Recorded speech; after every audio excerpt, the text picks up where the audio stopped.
और उनकी मांगे भी है, इसलिए उन्होंने यहाँ से लेकर आगे जाओ। आज आपने सीएम कैंप कार्यालय में ज्ञापन दिया है, तो क्या मांगे हैं, किन मांगों को लेकर आज यहाँ पर एकत्रित हैं?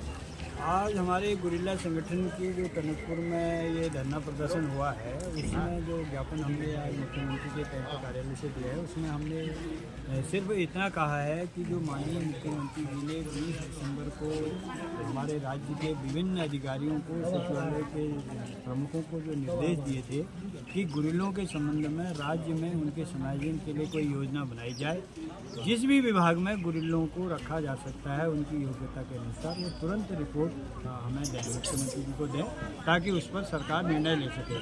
लेकिन 2-2.5 माह का समय हो गया है, उन अधिकारियों ने अभी अधिकांश ने कोई रिपोर्ट ही प्रस्तुत नहीं की है। ये पिछले हफ्ते सोमवार को मैं देहरादून में था, जब मैं गृह मंत्रालय में इस बारे में जानकारी देने गया तो उन्होंने कहा कि अभी रिपोर्ट नहीं आई है। और रिधिम अग्रवाल जो विशेष सचिव गृह हैं, उन्होंने कहा कि हम इसमें अब अधिकारियों को रिमाइंडर दे रहे हैं।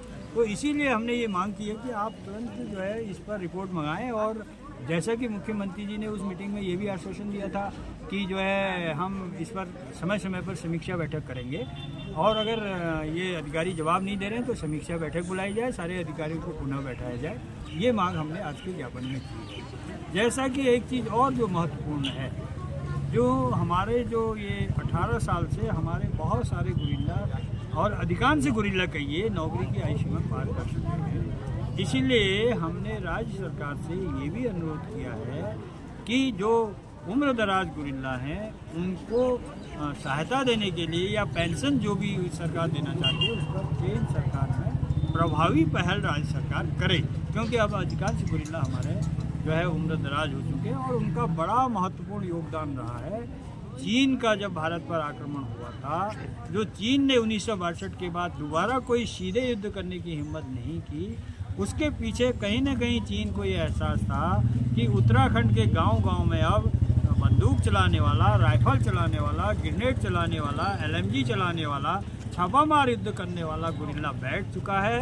अब हमें सीधा खुला मैदान 1962 तक की तरह मिलने वाला नहीं है।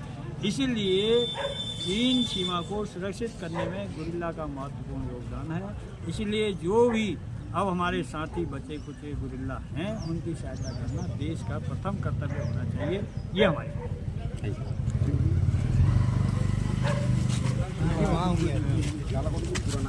ब्रह्मानंद डालाकोटे संगठन